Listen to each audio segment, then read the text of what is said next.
Friends, welcome to यार squad YouTube channel. मैं आयुष राठी आपका बहुत बहुत स्वागत करता हूं बेस्ट क्वेश्चंस फॉर बिटसैट के सेकंड एपिसोड में, और उम्मीद करते हैं कि आपको ये वीडियो पसंद आएगी। तो यहां पर मैंने कल के जैसे वापस से आपके सामने ले लिया है 5 बिटसैट के problems, question 1, question 2, 3, 4 and 5। Pattern हमारा वही रहने वाला है एंड आखिरी में मैं आपको अपना फेवरेट कमेंट भी दिखाने वाला हूं जो मैंने पिछले वीडियो के कमेंट सेक्शन से मैंने पिक किया है। ठीक है, पैटर्न वही आपका होने वाला है। आपको क्या करना है, पॉज करना है, क्वेश्चन को अटेम्प्ट करना है, नीचे जाके डिस्क्रिप्शन बोल रहा हूं मैं, नीचे जाके आपको कमेंट में अपना करेक्ट आंसर लिखना है और फिर ऊपर आगे आपको चेक करना है कि आपका आंसर सही हुआ है गलत हुआ, और फिर आगे आपको एक्सप्लेनेशन को देखना है। ठीक है, तो ये हमारा एपिसोड 2 है। ये एपिसोड को उतना ही सपोर्ट आप लोगों को करना है जितना आप लोगों ने पिछले एपिसोड को सपोर्ट किया। तो फटाफट से इस वीडियो को कर दो लाइक, जो भी लोग अभी तक यहाँ पर इस वीडियो को देख रहे हो, एंड जिन लोगों ने पिछला वीडियो नहीं देखा है वो लोग जाके पिछला वीडियो भी जरूर से देख लेना। डिस्क्रिप्शन में मैं आपको प्लेलिस्ट का लिंक दे दूंगा, जाके आप लोग सारे वीडियोस उसी प्लेलिस्ट में आगे चेकआउट करोगे। The order of two vectors a and b is reversed, then in the cross product of two vectors the resultant vector changes only in magnitude, only in direction. Both magnitude direction does not change both in magnitude and direction. आप लोग क्या करो, pause करो, नीचे जाओ, comment में answer देके फिर ऊपर आ जाओ। तो यहाँ पर अपने पास में क्या है, बोल रहा है कि अपने पास में वेक्टर a है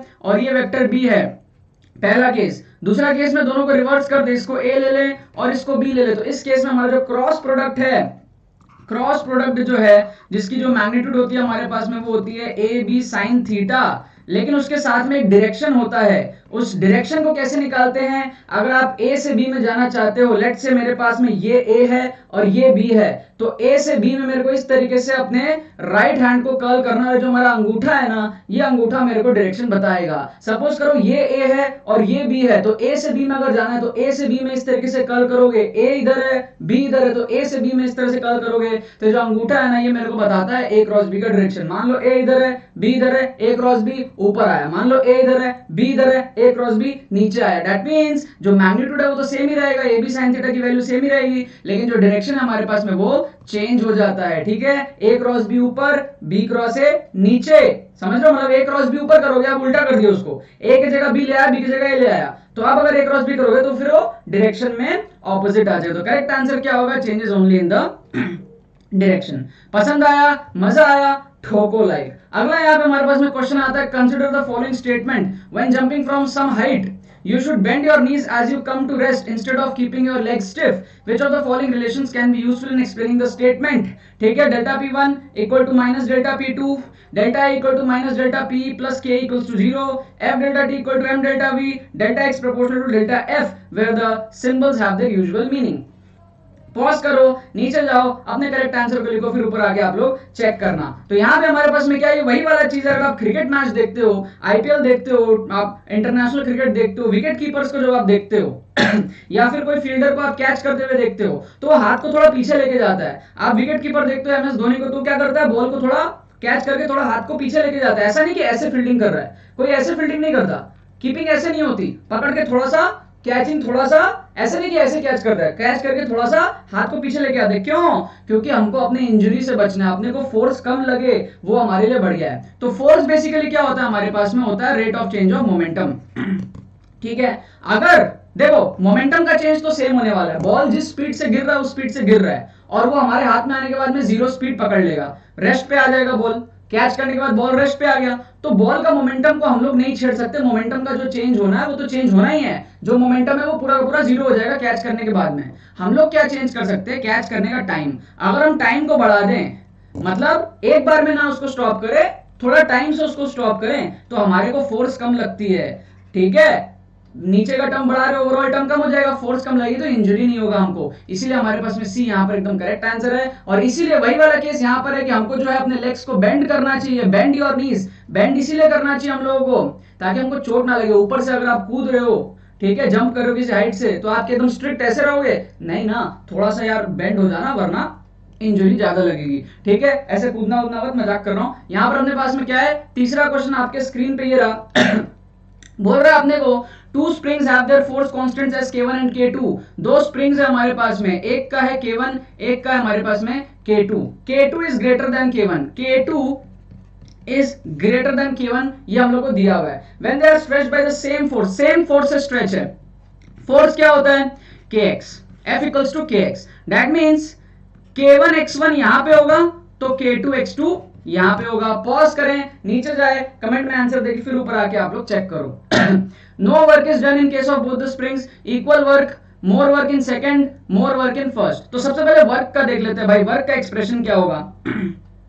वर्क का एक्सप्रेशन देख लेते हैं। तो F इज इक्वल्स टू, अगर kx होता है, माइनस kx होता है, तो अपने पास में क्या कर सकते हैं, work is equals to f dx का इंटीग्रेशन। तो kx dx का इंटीग्रेशन अगर आप करने जाओगे तो आपको मिलेगा क्या, half kx square, right, X square by 2 आएगा इंटीग्रेटर, तो हाफ के एक्स स्क्वायर हमारे पास में क्या है, वर्क है। अब अपन को हाफ के एक्स स्क्वायर की वैल्यू दोनों के लिए कंपेयर करना है, हाफ के एक्स स्क्वायर अपन को इसके लिए भी कंपेयर करना है, तो यहाँ पे हो जाएगा हाफ k1 x1 स्क्वायर और यहाँ पे हो जाएगा हाफ k2 x2 स्क्वायर। अपन को वर्क को कंपेयर करना है, ये अपने पास में क्या है W1, ये क्या अपने पास में W2, ठीक है।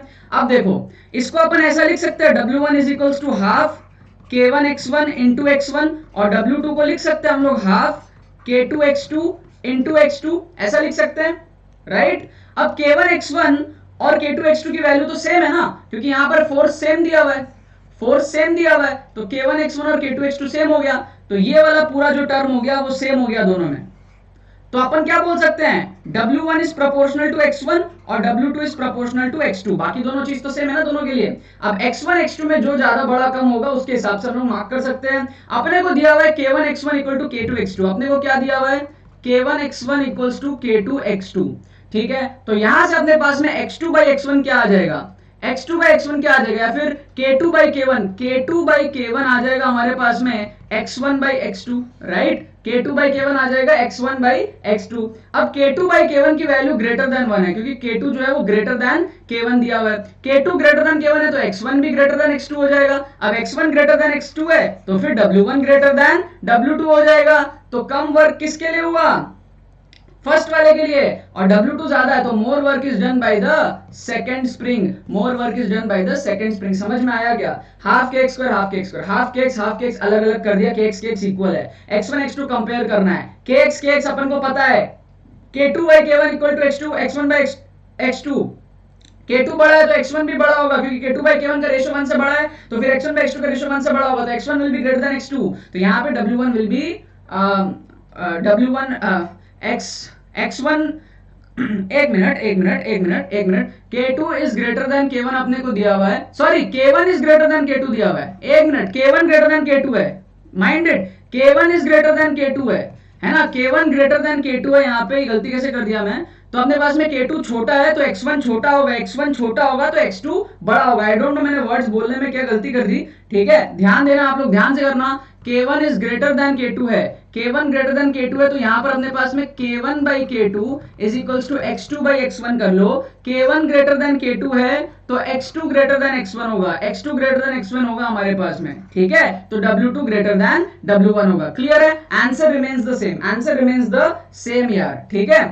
पता नहीं क्यों मैंने क्या उल्टे सीधे बोल दिया, मेरे को याद भी नहीं आ रहा मैंने क्या क्या बोल दिया, लेकिन मैंने कुछ गलती करी थी, उसको आप लोग रेक्टिफाई कर लेना। मैंने k2 ग्रेटर देन k1 ले लिया था, जो कि नहीं है, k1 ग्रेटर देन k2 है। क्लियर है, बाकी फंडा आया होगा, आपको समझ में आया होगा, ठीक है। आगे बढ़ते हैं हम लोग, फोर्थ क्वेश्चन आपके स्क्रीन पे, if the equation of transverse wave आपको दिया है y is equals to 2 sin kx minus 2t, y equals to 2 sin kx minus 2t, then the maximum particle velocity is, देखो आप ऐसे भी निकाल सकते हो ओमेगा ए से डायरेक्टली, तो ओमेगा आपके पास में कितना है, 2 है, क्योंकि ये ओमेगा टी होता है तो ओमेगा 2 आ गया, और ए की वैल्यू बाहर आपके पास में 2 है, तो आंसर आपका 4 निकल के आ जाएगा। लेकिन एक और तरीका क्या है, एक और तरीका डिफरेंशिएट कर लो, डिफरेंशिएट कर लोगे तो आप dy बाई dt कर सकते हो, ठीक है, तो 2 sin को कर लेंगे cos kx minus 2t, और फिर चेन रूल से अंदर का डेरिवेटिव करना पड़ेगा, तो वहां से फिर चेन रूल से जब करोगे तो kx minus 2t में वहां पे फिर 2t है, तो वहां से फिर 2 बाहर आएगा चेन रूल से, तो ऑटोमेटिकली यहाँ पे 4 आ गया, तो v is equals to 4 into cos something,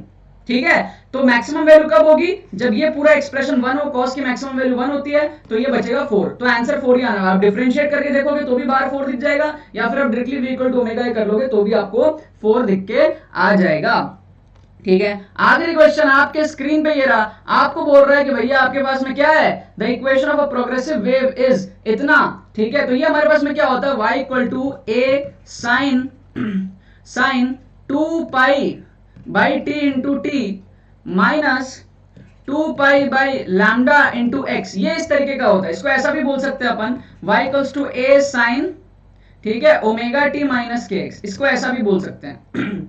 ठीक है, तो अब आप कंपेयर कर सकते हो, आप लोग वेलोसिटी आप लोगों को निकालना है, पहले कंपेयर कर लो आप लोग। तो यहां से आपको टाइम कितना मिलेगा 0.01, ठीक है, तो टाइम कितना मिला आपको कंपेयर करके 0.01। अच्छा लैम्डा कितना मिलेगा आपको लैम्डा कितना मिलेगा 0.3, लैम्डा मिलेगा 0.3, लैम्डा मिल गया 0.3। ठीक है, अब वेव स्पीड क्या होता है, wave speed equal to lambda into frequency, है ना, वेलोसिटी चाहिए लैम्डा इनटू फ्रीक्वेंसी।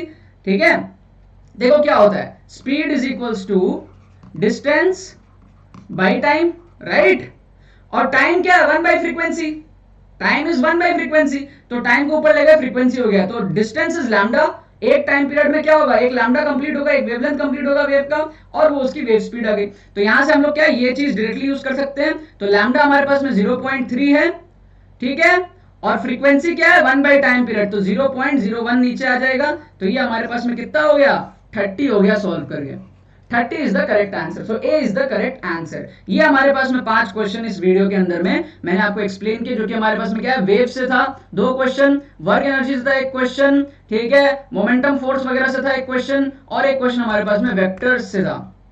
ठीक है, एंड करते हैं इस वीडियो को एक शानदार कमेंट, जिसको मैंने यहाँ पर लिया है फीचर करने के लिए, पिछले एपिसोड के अंदर में आया था नीचे में, बोले तो झक्कास, देवदत्त लथिया कह रहे हैं, बोले तो झक्कास, your teaching style is unique sir, एक छोटी सी शुरुआत करके आज आप कहां पहुंच गए, thank you for making our physics excellent, and आपने हमें लॉजिक से क्वेश्चन सॉल्व करना सिखाया है, जो हर प्लेटफॉर्म पे नहीं होता है, कुछ तो बस फॉर्मूला बता के छोड़ देते हैं। तो thank you so much Devdutt भाई, एंड बाकी सब लोग जो इस तरीके से अप्रिशिएट करते हैं कंटेंट को, है ना, उसको देखते हो आप लोग और शेयर करते हो बाकी लोगों के साथ में, और उससे आप कुछ सीखते हो मोस्ट इंपॉर्टेंटली, क्योंकि मेरा जो मकसद है वो सबसे ज्यादा ये है कि मैं आप लोगों को सिखा पाऊं। ठीक है, मेरी ग्रोथ मैटर करती है, चैनल की ग्रोथ मैटर करती है, लेकिन जो एक अल्टीमेट मोटो है वो ये है कि आपके लाइफ में एक डिफरेंस क्रिएट करने का है। ठीक है, तो वो डिफरेंस अगर मैं क्रिएट कर पा रहा हूं, आपको कुछ यूनिक चीज मेरे से मिल रही है, सबसे इंपॉर्टेंट है यूनिक चीज दे रहा हूं मैं आप लोगों को, वो सबसे ज्यादा मेरे लिए इंपॉर्टेंट है कि मैं ऐसा चीज दे पाऊं जिसके लिए आप मेरे पास आ पाओ। ठीक है, यूनिक चीज जो और कोई आपको नहीं दे रहा, जिसकी आपको जरूरत है, वो आपको मेरे थ्रू मिल रही है, इस बात की मुझे बहुत ज्यादा खुशी होती है। ऐसे ही आप लोग मजेदार कमेंट्स करते रहो, मैं उन सबको पढ़ता रहता हूं। बहुत ही जल्द हमारा बिटसैट का पार्ट 3 एपिसोड आ जाएगा, इस वीडियो को लाइक करना मत भूलना और शेयर करना मत भूलना बाकी सारे फ्रेंड्स के साथ, ताकि वो भी इस प्लेटफॉर्म पे आ सके, इस प्लेटफॉर्म का मजा उठा सके। बाकी तो बहुत बहुत धन्यवाद इस वीडियो को देखने के लिए, बने रहिए यार।